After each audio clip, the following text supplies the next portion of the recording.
Tarde Top de volta, gente. Queria que vocês acompanhassem os bastidores aqui. É só alegria.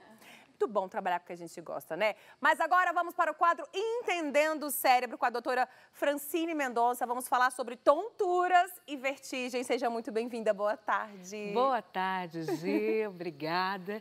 E hoje vamos falar sobre um tema muito frequente, né? Você sabe a diferença de tontura, vertigem? Já ouviu o termo labirintite? Muito frequente, né? Então a gente vai destrinchar um pouquinho cada um desses termos e colocar as principais causas de tontura, vertigem. Vamos lá. Depois a vinheta pode rodar. Vai.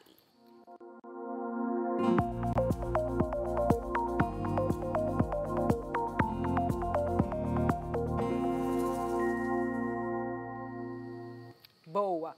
Doutora, qual a diferença entre vertigem e tontura? Muito boa pergunta, Gi, porque as pessoas confundem muito, tá?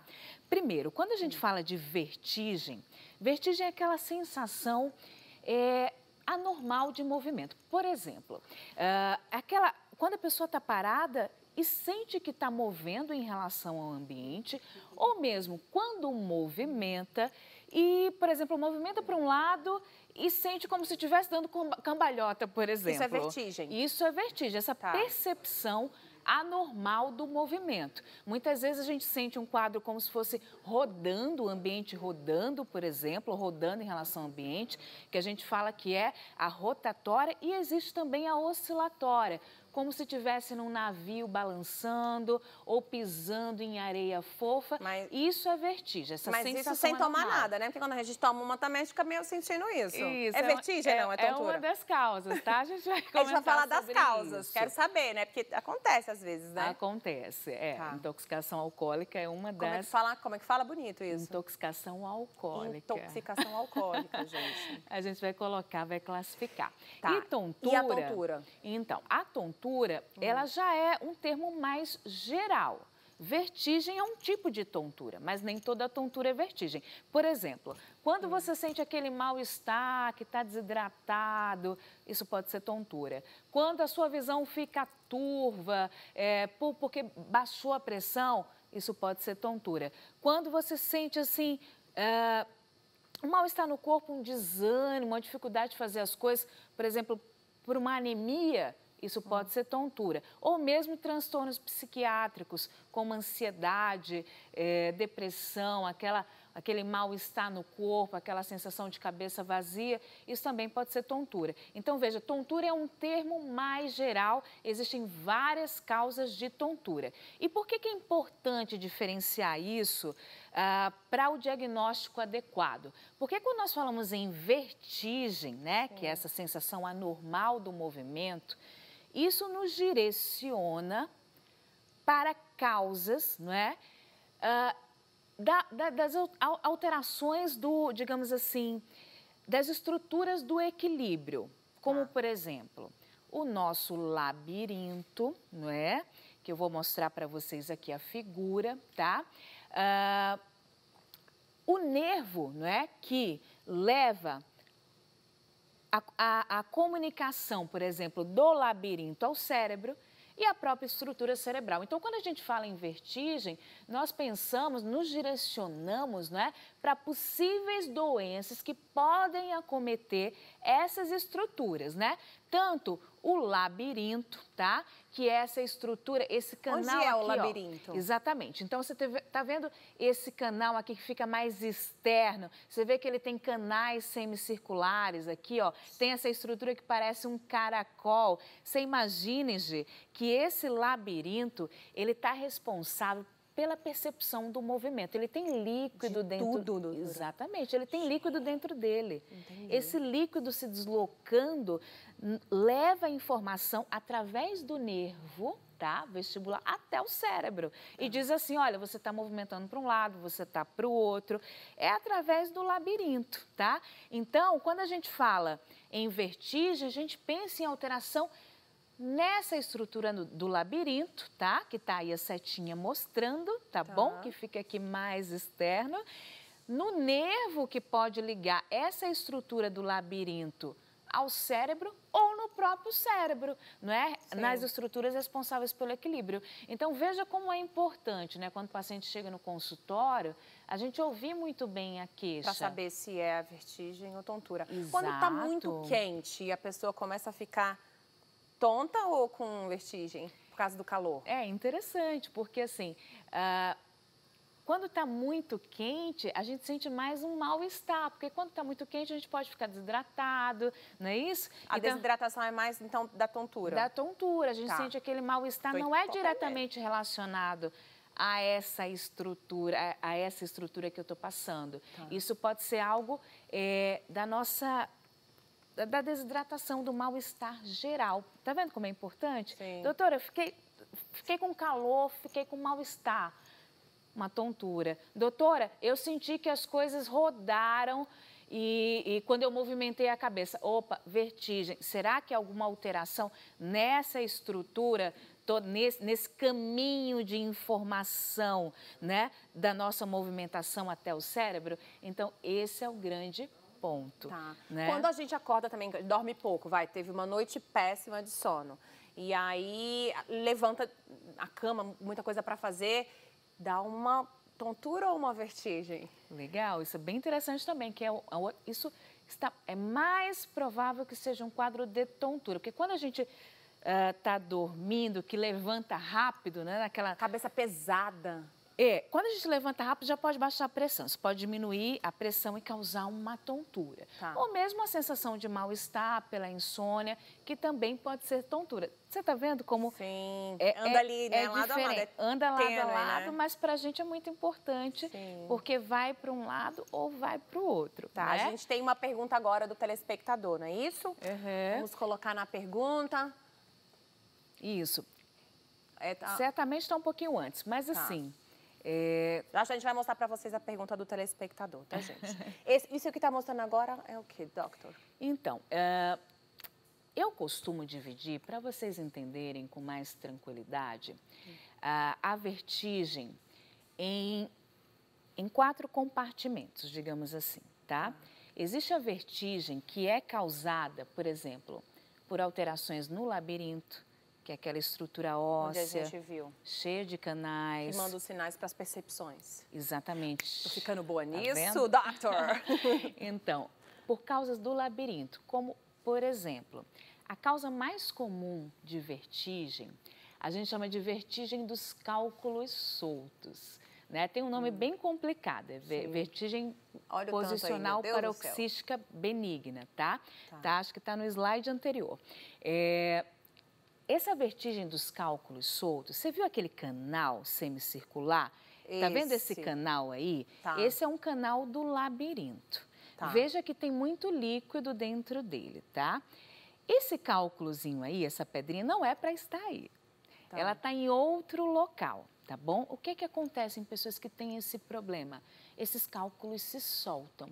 E o que a pessoa sente? Sente uma sensação de vertigem rápida, geralmente nos movimentos de cabeça ou mesmo quando vai deitar. Aí mudou a posição, movimentou, sente o quadro de vertigem. Por quê? Porque esses cálculos estão soltos e geram uma comunicação anormal de movimento. Aí a gente vem ver o quadro vertiginoso. Sabe que essa é a principal causa de vertigem, Gi? E o tratamento não é nem com remédio, é reposicionar esse cálculo, colocar ele para o lugar através de manobras. Então, isso é uma das causas de vertigem causada no labirinto, tá? No labirinto. Então, essa pedrinha aí é que causa todo o problema. Causa o problema, nesse caso da VPPB. Existe uma outra doença do labirinto que produz excessivamente esse líquido, que a gente chama de Meniere. Veja quantas causas, né? Por exemplo, essa estrutura também pode infeccionar, tá? Então, pode ter uma infecção, mesmo viral, gerar uma inflamação. Aí é a labirintite propriamente dita, né? Você sabe que o pessoal usa o termo labirintite para tudo, né?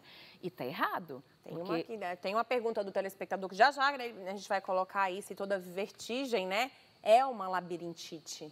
Então, essa pergunta é bem interessante, porque todo mundo fala, doutora, tontura é labirintite. Você já Todo ouviu, mundo, né? Nossa, girou, movimentou, atordoou, é labirintite. E é um termo, labirintite é um termo muito genérico, tá? Existem mais de 40 doenças que podem causar tontura, por exemplo, tá bom? Tá. Então, nem todo labirintite em si é uma inflamação do labirinto. Então, é um termo que não é adequado, né, para a gente classificar todo tipo de tontura, tá bom? Tá bom. Então, essa perguntinha aí, vocês fiquem atentos, nem tudo é labirintite, tá, gente? Boa. Quais são as estruturas, doutora, do cérebro que são responsáveis pelo equilíbrio? Isso, então, são essas estruturas que eu estou passando para vocês. Tanto o labirinto, isso, vamos ver se aprendeu. É aquele tubinho lá que está passando, que tem a pedrinha? Exatamente, o labirinto, que é essa estrutura óssea. Ali é responsável pelo equilíbrio. Pelo equilíbrio, quanto o nervo que liga o labirinto ao cérebro, quanto uma estrutura do cérebro. Tá. Então, uma região do cérebro responsável. Essa estrutura é responsável pelo nosso equilíbrio, tá bom? De uma forma geral, tá? Por exemplo, eu falei agora das vertigens, que são causadas no labirinto. Tá. Existem as doenças do nervo que leva a informação do labirinto ao cérebro, né? Sim. Como a inflamação desse nervo, existem alguns tumores desse nervo, que é o nervinho vestibular.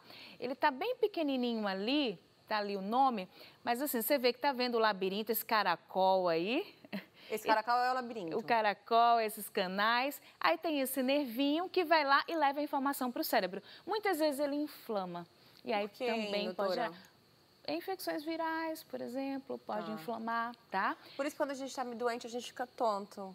Pode acontecer. Quando a gente está com gripe, alguma coisa assim, a gente não consegue ficar muito em pé, tem que deitar, e quando levanta fica meio tonto, ou não sei, com vertigem. Se inflamar, atingir essas estruturas, pode sim gerar tontura, pode gerar vertigem. Tá. E existem as causas do cérebro, Gi. Você acredita que tem enxaqueca? A enxaqueca vertiginosa? Não, a enxaqueca que vem junto com tontura? Poxa, tem pessoas que têm né, essa vertigem e tem um quadro de dor.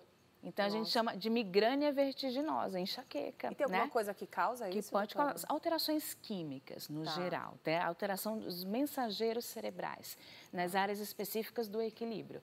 Pode gerar essa vertigem. Outra causa, você já viajou e ficou enjoada? Muitas vezes. Eu tenho isso, eu não posso, assim, viajar muito tempo de carro. E aí fica enjoado e fica tonto. Tem gente que não pode, né, mexer no celular quando está no carro, principalmente. Tem gente que não pode viajar no banco de trás. Exatamente, é isso mesmo. Tem gente que não pode viajar no trem, assim, ao contrário. Eu vou amarradona.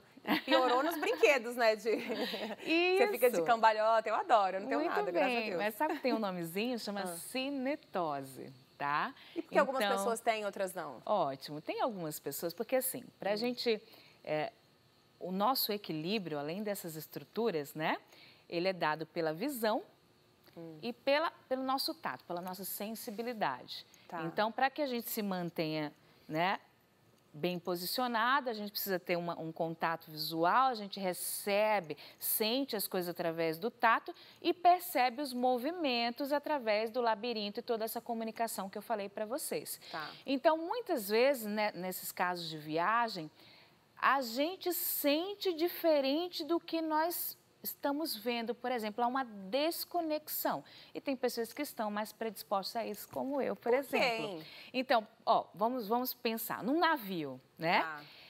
A gente sente os movimentos de subir e descer. Sim. Mas na nossa visão, a gente não está percebendo isso, né? A gente percebe o mar, muitas vezes a gente está percebendo aquele mar, mas a sensação que a gente está tendo é de subir e descer. Então, a nossa percepção visual está diferente do que nós estamos sentindo. A mesma coisa no carro. A gente está paradinho ali, sentado, né? E o carro está nos levando. Mas a nossa visão está vendo, né, está percebendo tudo passar. Então, veja que há uma desconexão entre o que a gente está sentindo, né, com o que nós estamos vendo, por exemplo. Isso atordou o nosso sistema e gera o quadro vertiginoso, gera o quadro, né? Tá.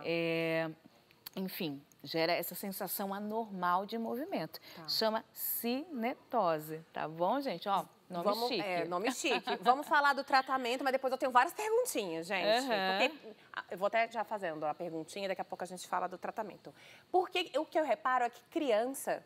Sabe aquele brinquedo que você roda assim, ó? Eu brincava muito quando era criança. Agora eu vou brincar com a minha filha e eu fico muito tonta. Por que que a criança sente menos que o adulto? Não necessariamente, Gi. É uma questão de predisposição. Sério? Tem pessoas mais predispostas, outras não.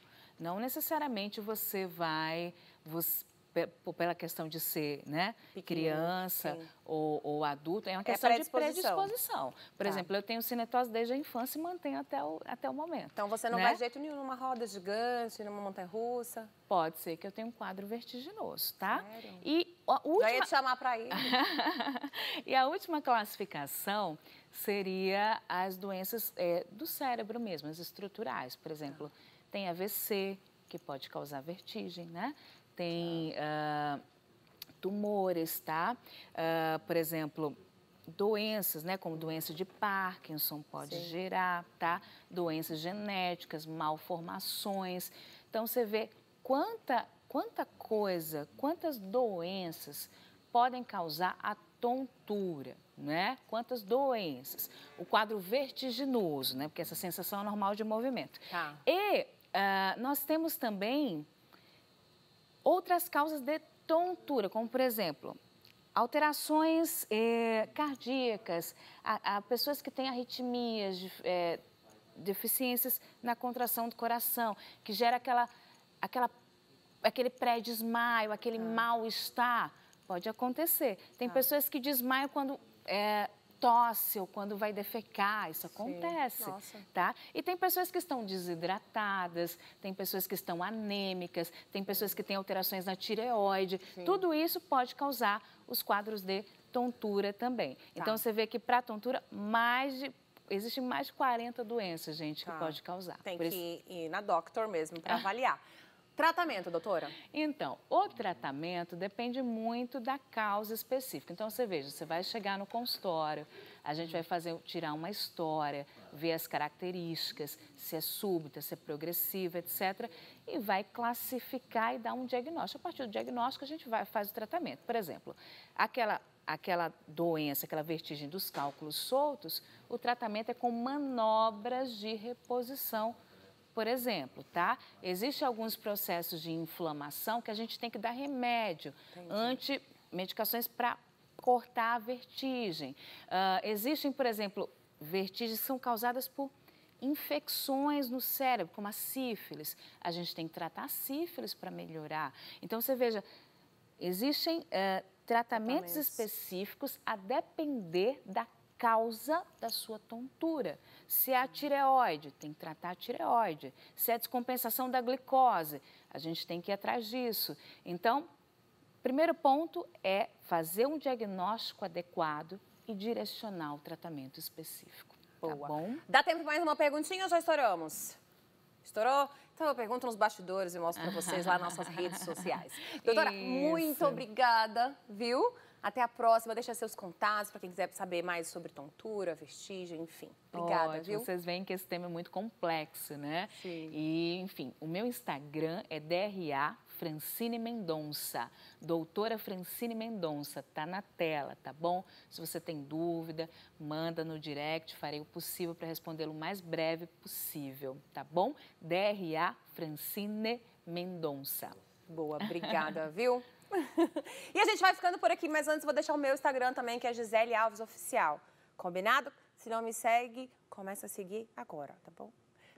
Beijo pra vocês, Luciano Faccioli vem na sequência e até breve. Tchau! Oi, gente, tudo bem? Bem-vindos e bem-vindas. A Tarde Top tem sequência aqui na Rede Brasil de televisão. A você pelo país inteiro, onde quer que você esteja, muito obrigado. A você que nos assiste direto no sinal Rede Brasil, nas afiliadas ou retransmissoras, enfim, de qualquer maneira, muito obrigado, viu? Ou pelo site, pelo rbtv.com.br. Tarde Top continua no ar. E eu recebo agora o Enzo Ribeiro, que é contador. Ele é formado pela Metropolitan de Londres especialista em soluções financeiras inteligentes. Ai, Enzo, você é quase um mágico, é mais ou menos isso, É não? bem isso. A gente tenta fazer mágica, né? Mas é Sim. difícil. Nesse cenário que a gente está vivendo, né? Nessa fase tão difícil Sim. que o país vem enfrentando, é difícil de fazer mágica. Meu Deus do céu, que coisa maluca, né? O momento que a gente vive econômico, de preços que disparam aí, combustíveis e aí é efeito dominó, vem para cima de tudo. Até vocês, profissionais dessa hora, devem ficar enlouquecidos, né? Exatamente, Fatioli. Em primeiro lugar, eu gostaria de agradecer esse Que convite, né, isso, para fazer bem-vindo. parte. Eu sempre falo que é importante a gente estar levando informação a quem precisa, levar informação para todos os telespectadores. E informação é tudo. Agradecer a vocês que estão aí sempre dando esse suporte, levando informação a quem precisa. Sim. E a gente sabe que desde quando começou a pandemia, ela veio sendo um desafio por conta de tantas mudanças que a gente teve que se adequar. Isso não só se referindo à pessoa física, mas também quanto à pessoa jurídica. Sim. Então, assim, as empresas tiveram que fazer redução de custo, o aumento dos produtos da cesta básica, e aumentos e mais aumentos e mais aumentos, e assim, e continuamos tendo mudanças, ou seja, a perspectiva de melhoria, os impactos que a economia vem sofrendo são grandes, e a gente tenta aí buscar meios e formas de tentar reestruturar para que essa fase tão delicada venha passar. Olha, a crise hídrica, crise elétrica, o que a gente pode fazer para tentar amenizar os impactos, não é? Então, eu tenho algumas perguntas aqui já preparadas pela nossa produção, pela Andréa Macarian, pelo Diego Alemão, pela Juliana, pela Amanda, por todo o time. Então, a primeira pergunta é: quais estratégias podem ser adotadas para a gente tentar, porque é uma tentativa, né, de minimizar os impactos na conta do consumidor, hein? Então, Fatioli, analisando o aspecto que a gente sabe que a gente já tentou enxugar tantas estratégias, porque sempre é um desafio, se tratando, por exemplo, das famílias que têm que fazer um planejamento, ter um orçamento familiar mensal e ter que readequar a todas essas mudanças aí. A gente sabe que essa crise de aumento constante de energia, ela vem sendo impactada cada vez mais. E uma das estratégias que a gente dá é sempre tentar, não só o chefe de família, ele ter esse papel da conscientização, mas usar algumas estratégias, como, por exemplo, se eu estou com a família assistindo uma TV na sala, por que eu tenho que ter uma TV no quarto, entendeu? Sendo utilizada. Então, tentar usar esse bom senso de conscientização. Enxugar, exatamente. Então, são algumas das estratégias, como, por exemplo, passar roupa. Juntar uma quantidade grande de passar-roupa para poder ter um consumo mais consciente.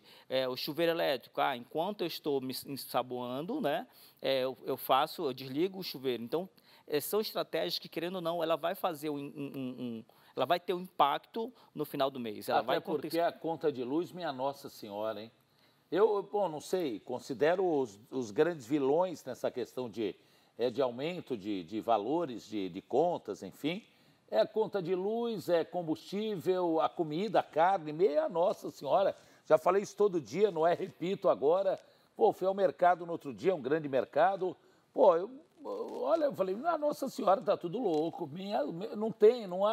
Não há para, como é que é o ditado? Se correr o bicho pega, se ficar o bicho come. As pessoas estão nessa situação.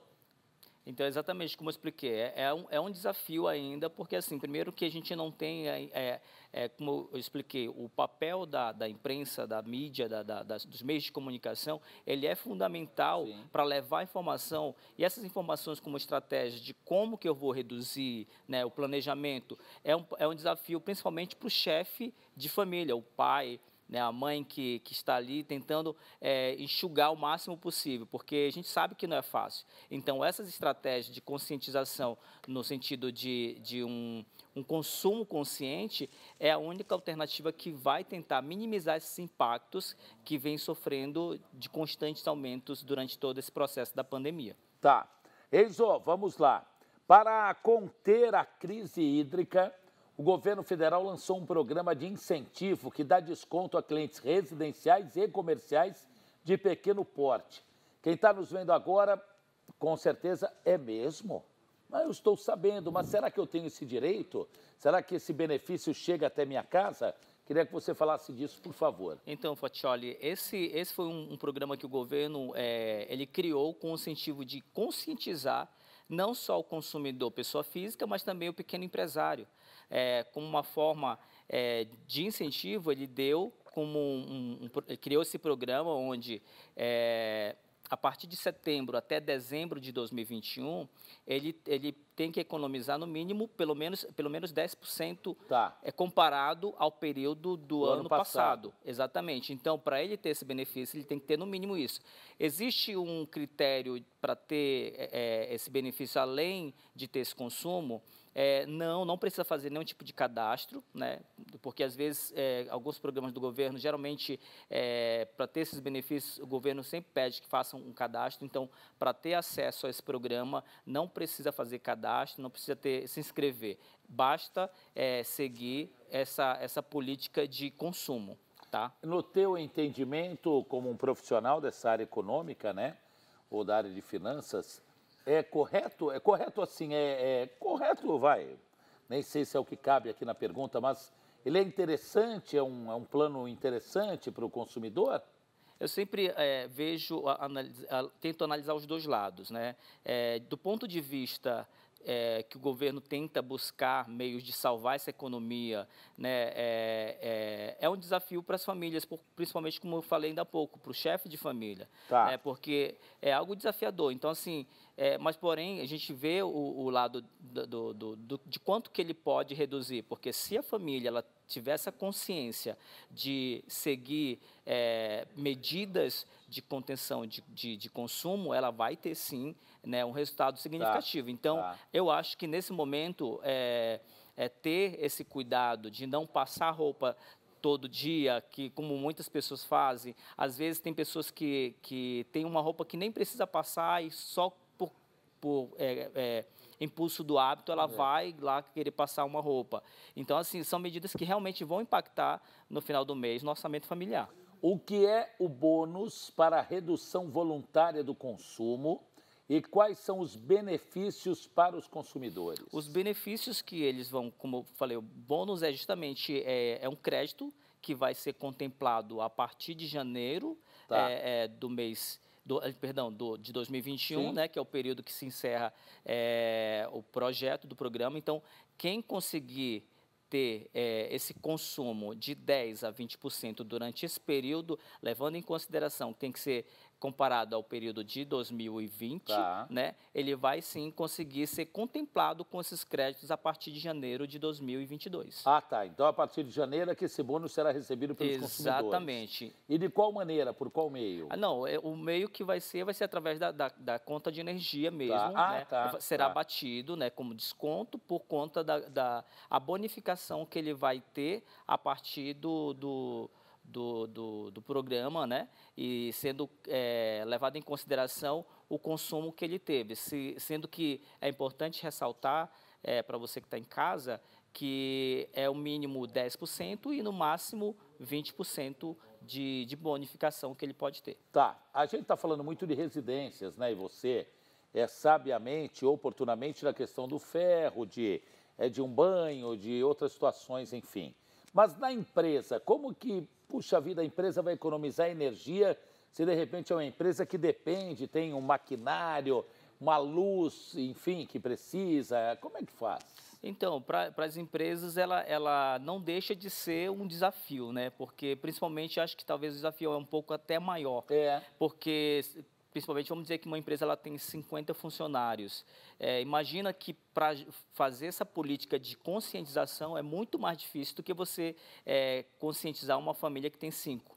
Né? Então, as estratégias elas podem ser um pouco similares, né? A questão da política de conscientização, desenvolver planos de consumo, né? Porque a gente sabe que hoje você substituir equipamentos modernos, você substituir fiação, você usar essas tecnologias querendo ou não, ela vai impactar, sim, no consumo uma redução de consumo na energia elétrica. Outro ponto fundamental é a questão do horário de pico de consumo. Uma vez que uma empresa ela tem um horário, ela acaba usando esse horário de produção no mesmo horário em que horário de pico, acaba sendo consumida uma energia muito mais cara. E isso vai impactar num aumento muito significativo no final do mês. Olha, a gente tem falado dessa questão de benefícios para quem tem o seu consumo na sua casa, né? E aí a pergunta é, as empresas possuem algum benefício fiscal que possa ser usado como crédito através do consumo de energia na sua produção ou não? Sim, essa pergunta é bem Igual da interessante. residência, não? Não, nesse caso é mais voltado para as empresas, por exemplo, as empresas, principalmente as indústrias, né? Apesar de muita gente não saber, alguns estados, acho que vale a pena você, empresário, buscar essa informação. Alguns estados, por exemplo, no segmento de supermercado, a energia ela é considerada como insumo para quem faz a produção do pão e quem tem que utiliza frigorífico. Isso acaba sendo reconhecido como uma espécie de crédito que ela vai poder abater na apuração do imposto. Então, é algo que vale a pena você consultar o seu estado, verificar, porque assim, por mais que o governo federal, nós tentamos passar isso aí no governo, mas no Supremo, mas acabou não conseguindo reconhecer. Mas alguns estados, eles acabam reconhecendo como um crédito, entrando como viés administrativo. Então, acho que é importante aí você buscar no teu estado, verificar se você tem essa possibilidade desse crédito. O teu estado ele reconhece a energia como uma espécie de insumo, né, no processo de fabricação, principalmente no segmento de supermercado. Enzo, de que forma a crise hídrica impacta nos desenvolvimentos das empresas? Apesar desse desafio que a pandemia ela vem trazendo para a economia do país, a gente sabe que muitas empresas elas estavam preparadas para um desenvolvimento, uma expansão, né? Ou seja, esse orçamento, com toda essa questão do desenvolvimento da empresa, ela vem sofrendo não só por conta da crise hídrica, mas também por conta da crise elétrica, porque isso acaba impactando principalmente por uma questão de novos investimentos, novas contratações, porque os valores que serão pagos por conta de consumo de energia, consumo de água, acaba sendo comprometido e deixando de ser convertido em um desenvolvimento de uma empresa. Para finalizar com você, quais segmentos mais afetados com a crise, hein?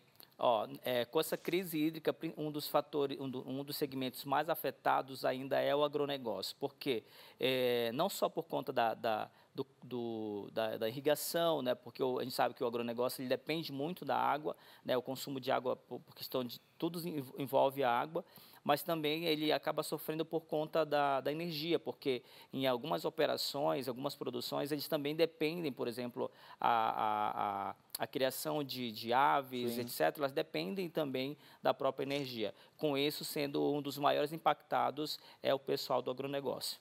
Para quem está nos assistindo agora, pelo Brasil inteiro, direto canal ou sinal Rede Brasil São Paulo, ou com as retransmissoras afiliadas, ou no site, no RBTV, repito, ainda insistindo, né, você como profissional dessa área, a expectativa é só piorar esse quadro, Então, Fati, olha, assim, a gente tem sempre uma esperança de melhoria, né? Eu vejo que um dos fatores que eu vejo que vai fazer uma diferença, principalmente para as empresas, é uma reforma tributária, porque a gente sabe que hoje o Brasil ele tem uma das maiores cargas tributárias do mundo.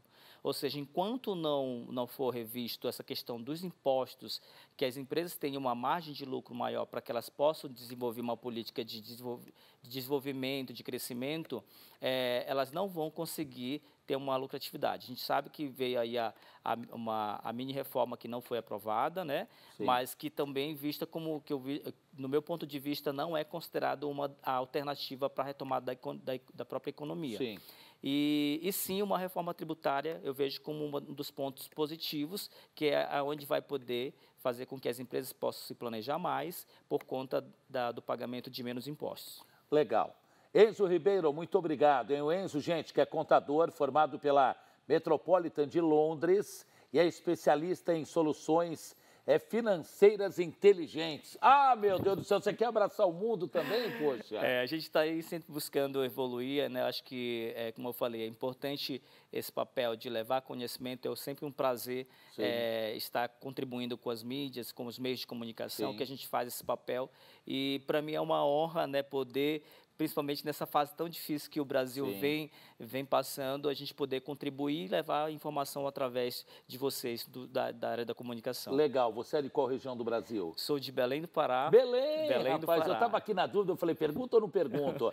Achei meio pernambucano o seu sotaque. Não, sou de Belém. De Belém, mas há 10 anos em São Paulo. Em São Paulo? Então, quase um Belém paulista, o paulistano, seja lá o que for. Exatamente. Pô, bacana, bacana. Legal, muito obrigado, viu? Obrigado eu pela oportunidade e a gente está aí à disposição para discutir, trazer, levar informação sempre. Legal, é isso aí. Enzo Ribeiro com a gente. Depois do intervalo, tem muito mais na Tarde Top. Até já.